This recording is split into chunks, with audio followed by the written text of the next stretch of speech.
Et si certaines influences agissaient sur l'être humain, sur nos pensées, sans même en avoir conscience? Depuis la dernière enquête sous hypnose, beaucoup de questions et de réactions sont remontées autour du phénomène archontique. Nous avons ressenti le besoin de faire cette vidéo un peu différente et de partager notre regard et notre expérience autour de ce phénomène.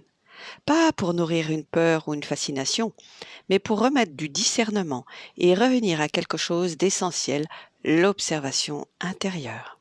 Selon moi, ce n'est pas de croire, c'est d'observer. Observer nos schémas, nos réactions, nos enfermements et surtout, notre capacité à retrouver notre souveraineté et se connecter à notre conscience originelle. Qu'est-ce que je pourrais dire sur le système archontique? Les archontes, pour moi, sont des êtres sur un certain bandeau fréquentiel. Ils sont créateurs comme nous-mêmes. Ils n'ont pas les mêmes objectifs. Ils sont créateurs de mondes qu'ils contrôlent. Pour ça, ils enferment des êtres. La première chose qu'un archonte fait, il te scanne, il lit ta fiche technique, il sait comment tu fonctionnes, il va créer l'opposé de ce que tu es, en distorsion.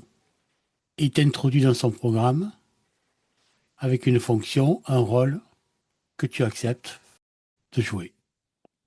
Et tu acceptes de jouer, t'es sûr? Oui, tu l'acceptes parce que sinon tu rentres pas dans son monde.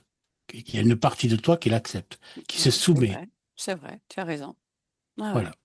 À partir de là, tu joues avec des êtres dominants, créateurs, des difficultés, des obstacles. Bien sûr, à chaque fois, tu as la distorsion de ce que tu es et de ce que tu manifestes dans ton état naturel, de ta vibration, de ta fréquence et de ton ADN. Automatiquement, quand tu es dans la distorsion de ce que tu dois être à l'origine, tu manifestes tout à fait autre chose, l'opposé. Voilà comment il fonctionne. Sur le levier émotionnel des personnes. Ouais. La résonance, je prends mon cas personnel. Dans ma génétique, il y a le programme très important, c'est liberté. Être libre et manifester cette liberté au plus profond de moi, vers l'extérieur. Pour moi et pour les autres. Pour les lieux, c'est ce que je fais, c'est ce que je manifeste aujourd'hui, à travers la géobiologie et à travers l'hypnose ésotérique. Après 3 sessions, je me suis enfin libéré de ce programme. J'existe, je suis là, je prends toute ma place.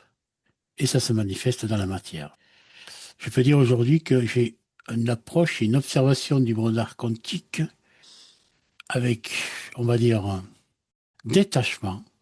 Je n'ai plus d'émotions qui nourrissent et qui alimentent leur programme, ce qui me permet de rester dans ma verticalité et de me manifester au quotidien ma génétique, ma liberté, de qui je suis.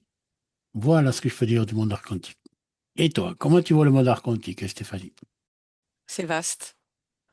Je savais qu'il y avait quelque chose qui n'allait pas. Toujours ces bâtons dans les roues, tout ce que je faisais, c'était très limité, très limitant. Je me souvenais de rien du tout de mon enfance. Et au fur et à mesure que j'ai grandi, ben, tu vois, je commençais à me dire, mais il y a quelque chose qui m'observe, il y a quelque chose qui est là, il y a quelque chose qui veut que j'aille dans ce sens-là, qui me manipule et qui fait que bah, j'avais du mal à réussir ma vie. Et puis, c'est vrai, bah, j'ai fait comme toi, là, hein, j'ai fait une session il n'y a pas longtemps. Je savais que c'était en arrière-plan, que c'était toujours là. Et en fait, moi, ce qui m'a le plus surprise, c'est à quel point il détourne la génétique, tes capacités, en fait, ta valeur, tes qualités. Et c'est comme une magie inversée. C'est, tu as un potentiel, et cette magie inversée, en fait, cette qualité devient ton déséquilibre et devient aussi quelque chose qui te nuit. Donc, ils utilisent vraiment qui tu es pour te nuire à toi-même. Donc, j'ai vécu ça pendant toute ma vie. On ne peut pas l'imaginer en tant qu'humain. Moi, j'ai de l'empathie, j'ai de l'amour, mais c'est tellement l'opposé de cela que, que je suis surprise. Mm. Et c'est pour ça qu'on fait cette petite vidéo, Alain, parce que comme on a fait une enquête récemment avec la liberté de penser et que c'est ressorti, moi, dans ce partage, c'est vraiment pour montrer à quel point ces êtres sont l'opposé de l'amour, l'opposé de l'empathie. Après, ce que je comprends maintenant, c'est observer. Observer, comme tu parles, sans Mm. émotion. C'est Observer ça. sans jugement, observer sans colère. Juste à observer qu'il y a un monde qui existe. Tu as ton monde qui existe. Et le but, c'est de rester dans ta verticalité malgré tout ce qui se passe. Moi, j'invite vraiment les personnes à commencer sérieusement à s'occuper d'eux, à rentrer à l'intérieur, qui pense, qui parle, et puis d'aller voir un petit peu plus profondément. Ce qui est important, c'est de voir au-delà du rideau, de la scène qui se joue autour de vous, prendre le temps de l'observation, ne pas être dans l'interaction immédiate, mais d'accueillir l'information et d'observer et de porter ce regard envers soi. Comment ça réagit en moi? Qu'est-ce qui se passe en moi? Et à partir du moment où tu t'observes, pas tout le temps, mais sur un événement, tu peux t'en détacher complètement, Mm. l'observer et te positionner sur un autre point de vue où tu vois la scène, tu l'observes, tu te dis waouh, ah oui, ça fait ça encore chez moi. Pourquoi? Et tu plonges dedans, comme dans l'émotion, et tu vas jusqu'au point d'origine. Et en allant au point d'origine, tu arrives à libérer parce que tu observes le premier événement qui a créé, cristallisé cette émotion. Mm. Et là, tu défais. Ouais. Quoi, personnellement, j'avais oublié ce que ça voulait dire la liberté. La liberté, Mm. d'être moi, quoi, en fait, hein, et d'être libre dans mes pensées, libre d'agir. Et waouh, ça prend une autre dimension. Tout le Mm. monde n'est pas pris, entre guillemets, au piège du phénomène archontique. Il y a tellement d'interférences. Nous-mêmes pouvons être notre propre interférence. Donc, Tout à voilà. fait. Mais c'est pour ça que j'avais à cœur de préciser un Oui. petit peu la rencontre avec le phénomène archontique, Mm. pour bien comprendre, pour mieux comprendre. Bon, ben merci Alain. Ben, merci à toi et puis à très bientôt. Ouais, à bientôt. Complètement. Alors, à mon 3, tu iras observer une conscience contrôlée par un archonte. Un, 2, 3. Maintenant, là, observe cette conscience contrôlée par un archonte. Oui, Ok. Mets-toi dans un positionnement d'observation, détaché de toute émotion, oui, neutre, oui. et observe. Que vois-tu? Je suis devant une scène. Oui. Je vois un homme debout et je vois un autre homme qui est assis. Et ça fait comme une sorte, un patron et son employé. Mhm. Et ces personnes sont sous une co-création avec un phénomène archontique, les Les- deux, D'accord. ouais, sur différents niveaux de perturbation émotionnelle. Ok. Alors, observe les deux personnages, les deux consciences. Est-ce qu'elles sont dirigées par le même personnage? Non, non, c'est deux phénomènes différents qui touchent des structures émotionnelles différentes. D'accord. Alors, observe le mécanisme, justement, prends-en une des deux, là, celle qui est soumise, c'est-à-dire qui est employée. Oui, Observe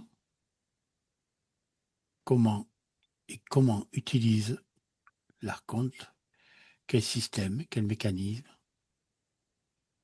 oui, c'est comme s'il avait une sorte d'anneau métallique autour du cerveau qui compressait son cerveau. Mhm. et qui le mettait dans une posture de victime.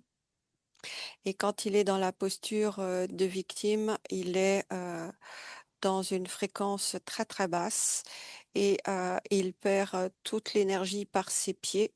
Et en fait, cette posture de victime le met en état de sidération. Donc, le phénomène archontique reprogramme en permanence la pensée de cet homme pour le maintenir dans un état de victime et de soumission. Ok. Déconnecte avec lui. Connecte-toi avec l'autre personnage, avec son Oui, rôle. Voilà. Et observe justement comment lui est piloté, dirigé par cet archonte. le personnage qui est debout, lui, il a une sorte de d'énergie comme quelque chose de métal sur le plexus solaire qui va envahir l'atmosphère de la pièce et générer une pression psychologique de dominant. Mhm. Et il a aussi une sorte d'énergie autour de la tête, mais c'est différent. Et ça active une électricité neuronale de colère et limite de haine. Il est déchargé, lui, par son chakra coronal où il ne bénéficie plus du tout de qualité de sa conscience de lumière. Il est coupé de sa conscience. Ok, très bien. Déconnecte avec ces deux personnages et trouve-en un troisième.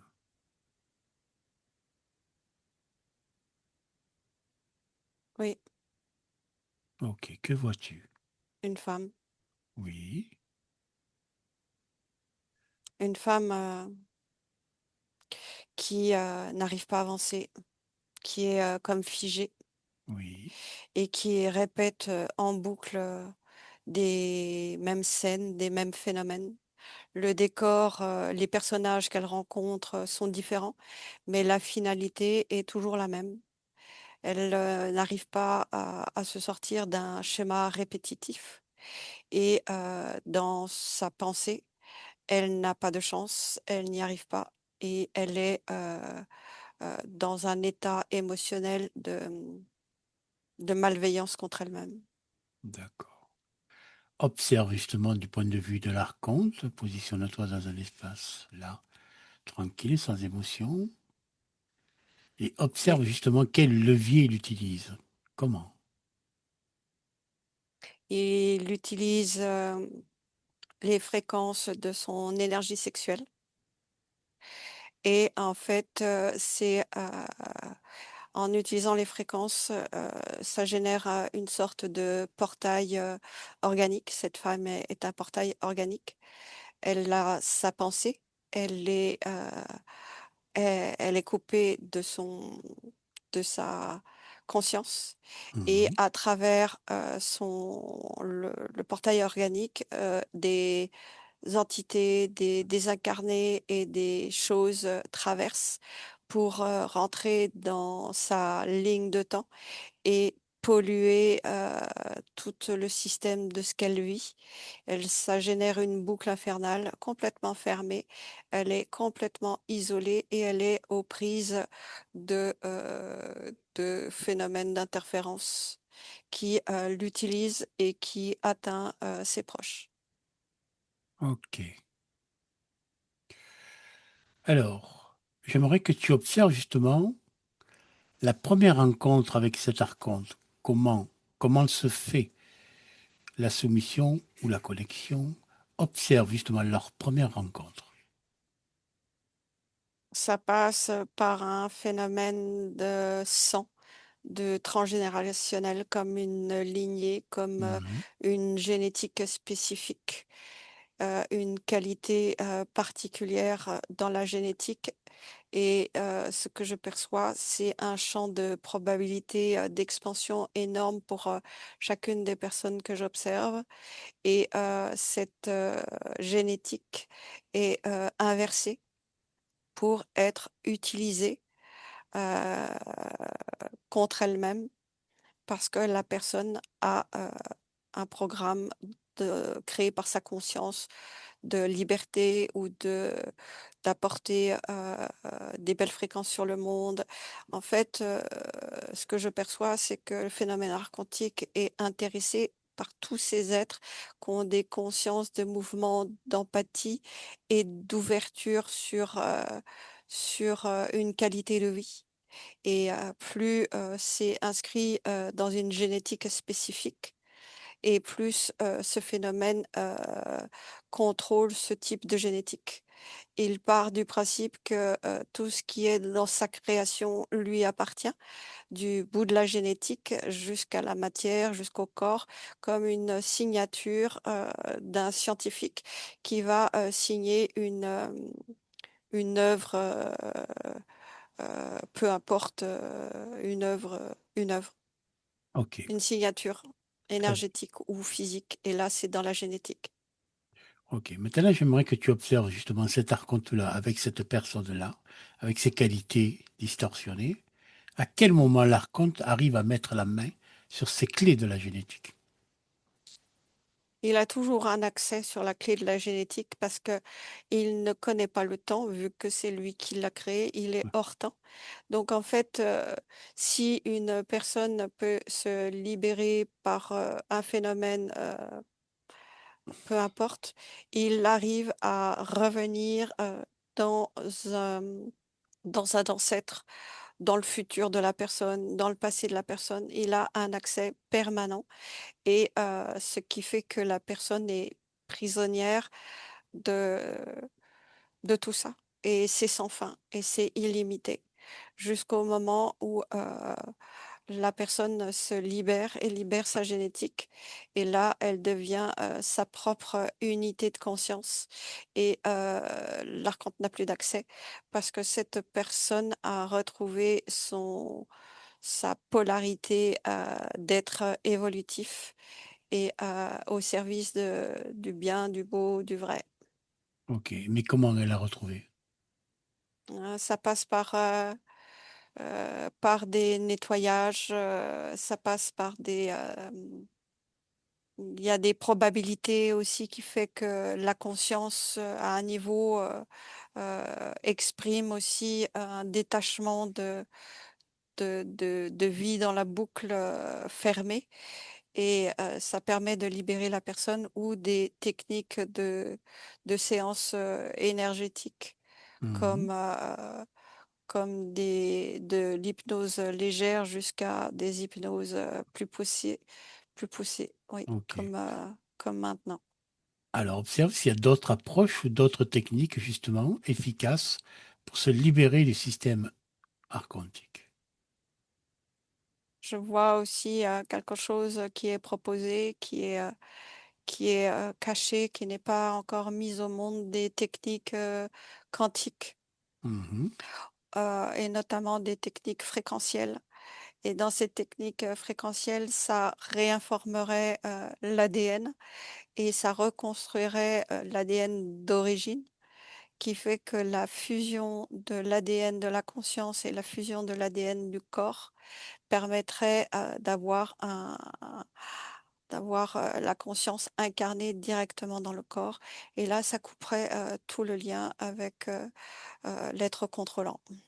Ok. Est-ce qu'il y a un procédé ou une technique pour mettre ici, maintenant, là, en conscience, sur une personne qui est déjà libre, comment l'activer en elle? Il y a besoin de ce que je perçois, euh, une aide extérieure, parce que le, ce que je vois dans la médecine quantique n'est pas encore présente là. C'est présent dans d'autres pays comme la Russie, c'est déjà là dans la Mhm. Russie. Et en France, c'est encore pas là. et les phénomènes pour libérer la génétique, c'est des séances d'hypnose. Ok, Ce qui a fonctionné pour moi. très bien. Quand tu dis cette technique quantique, qu'est-ce que tu observes comme technique? Euh, c'est vraiment une technique quantique sur les fréquences. Mhm, C'est les fréquences et ça recrée les brins d'ADN. Ça coupe ça enlève toutes les limitations du vieillissement du corps mhm, et ça permet de fusionner la conscience avec la physicalité. Et la conscience rentre euh, dans le corps et le mental, les basses fréquences du mental ou les basses fréquences émotionnelles euh, ne sont plus gérées pareil. Elles sont comprises et l'être ne perd plus ses fréquences, ne perd plus, ouais, ne descend plus dans les fréquences. ok. Est-ce que la technologie existait déjà sur notre plan? Elle existe déjà, elle est déjà utilisée, Ok, mais elle n'est pas accessible en France. ok. Est-ce que les pays que tu as cités ont accès à ça? Tout mon regard, c'est la Russie. Ok, On- je vois beaucoup d'avance sur toutes les sciences quantiques, qui sont reliées au corps et à la santé. Je vois des régénérations cellulaires complètes et je vois vraiment un corps. Là, je suis connectée à un corps qui est hors matriciel oui, et je vois qu'il y a la structure énergétique du corps et la structure du corps est différente. Il y a quelque chose d'expansé et, euh, et d'illimité. Mm. ok. Justement, observe son ADN, sa génétique. Sa génétique est dans son ADN. En fait, il est 100% humain parce que c'est le choix de l'incarnation de la conscience. Mhm, Mais il est 100%, c'est euh, c'est un réseau cristallin. C'est quelque chose qui est comme du cristal, comme du plasma. Mais c'est la fréquence de sa conscience. Il y a une fusion entre la fréquence de la conscience et la fréquence de l'ADN humain qui génère un super-humain. d'accord. Ça, c'est la médecine du futur. Oui, c'est déjà là, C'est mais déjà là. c'est déjà pratiqué. C'est C'est pas déjà accès- pratiqué, oui. On n'a pas accès Et encore. pas encore, non. Très bien. Et si tu as, de ce que tu as vu, si tu te l'appliques à toi, Hmm. quantiquement, est-ce que tu peux te l'appliquer? Observe. Oui, je peux me l'appliquer et ça va fonctionner, je vois, ça fonctionne à 30% car je n'ai pas la connaissance de cette qualité de fréquence Mhm, car le corps, il est trop ancré dans la matrice et le corps cellulairement a perdu cette notion des origines et c'est pour ça que je ne prends que 30% d'accord. des possibilités de fréquence. D'accord. Ça veut dire que tu peux assimiler que 30% au vu de tous les programmes que tu as en Voilà. toi déjà Oui, de cette moi, matrice. dans Ok. mon corps. Je vois d'autres personnes qui peuvent aussi prendre plus ou prendre moins Voilà. en se projetant dans la médecine quantique des fréquences de reconstruction cellulaire et d'adaptation de la conscience à la physicalité. C'est une fusion. Ok. Et je vois même que le corps est légèrement différent. La structure est différente. Le corps est plus grand, plus fort, les os sont plus forts et il y a Mhm. une connexion à la moelle épinière qui est beaucoup plus lumineuse. C'est comme si c'était la moelle épinière était l'empreinte euh, de la connexion à la conscience dans sa part originelle. Ok, C'est la moelle épinière, la clé, d'accord. Très et le bien. tronc cérébral. Et le tronc cérébral. Ok. Mm. Reviens ici maintenant sur les trois personnes que tu as observées avec le système arc quantique. Mm. Oui, Est-ce qu'il y a eu un changement ou pas? non, Très bien. non, parce que ils n'ont pas conscience qu'ils Mhm. sont manipulés, D'accord. et ils n'ont pas la conscience de cela, et qui fait que pour eux, c'est comme ça. La vie, c'est comme ça. Je vois cette femme qui tourne en boucle, et c'est comme si elle cherchait des solutions. Je vois que cette personne cherche des solutions. Elle n'est pas dans c'est comme ça. Elle veut s'en sortir, mais elle n'a pas de clé. Elle est enfermée dans une boucle, donc elle ne rencontre personne qui peut ouvrir ça. Ok. Et elle est toujours elle reçoit, revoit toujours le même type de personnage agressif. Et elle est dans cette boucle, alors que ses fréquences sont des fréquences qui sont assez hautes, mais avec ce trou dans le ventre qui génère un portail. Euh, la fréquence qui est haute est utilisée comme quelque chose d'inversé. Hmm. Si je dois dire un chiffre, sa fréquence est à plus 50, et ce portail met tout son corps, toutes ses pensées à moins 50. D'accord. Et ça la fige. Observe d'un plan beaucoup plus large. Est-ce qu'il y a un moment, la conscience se rapproche du corps ou de l'incarnation? Plus tu te poses des questions, au plus la conscience se rapproche. Et au plus il y a ça casse, euh, ça casse le rythme du contrôle archontique. Et ça permet d'avoir des petits moments de pause pour pouvoir se poser les bonnes questions, Hmm. et d'avoir un moment de pause ou de rencontrer une personne Ok. qui va t'amener sur autre chose. Oui, je vois que la clé, c'est le regard intérieur, le questionnement intérieur, et de commencer à se dire, mais non, mais je suis pas cela, cela c'est Hmm. pas moi, je subis quelque chose et je veux Ok. m'en sortir. Très bien. Du moment où son regard se penche vers elle, Oui, le mécanisme s'enclenche.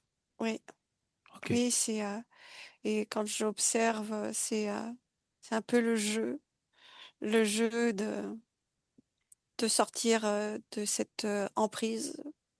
J'utilise ce mot parce que c'est vraiment très enfermant. Et plus on se questionne, et plus la conscience émane sa lumière et irradie dans le corps physique, Hmm. qui fait un changement de pensée. Et dans ce changement de pensée, il y a une personne qui apparaît, qui va donner une clé, et ainsi de suite, et ainsi de Yes. suite. Et ça fait effet domino. Super. Alors, on va rester avec cet espoir. Et finalement, peut-être que le plus important n'est pas uniquement de comprendre ce qui nous influence, mais de commencer à nous choisir nous-mêmes, de prendre soin de nous, de notre corps, de nos pensées, de nos émotions et de ce que nous nourrissons au quotidien. Car à un moment donné, personne ne peut faire ce chemin à notre place. Et parfois, il suffit d'un regard intérieur, d'une prise de conscience et d'une décision profonde pour commencer à sortir de certains schémas, retrouver la verticalité et poser enfin des actes alignés avec ce que nous ressentons profondément. Souviens-toi, je n'impose aucune vérité. Je propose simplement des espaces d'observation. Et si cette enquête résonne pour toi, je t'invite à la liker, à t'abonner et surtout, la partager. Merci d'être là.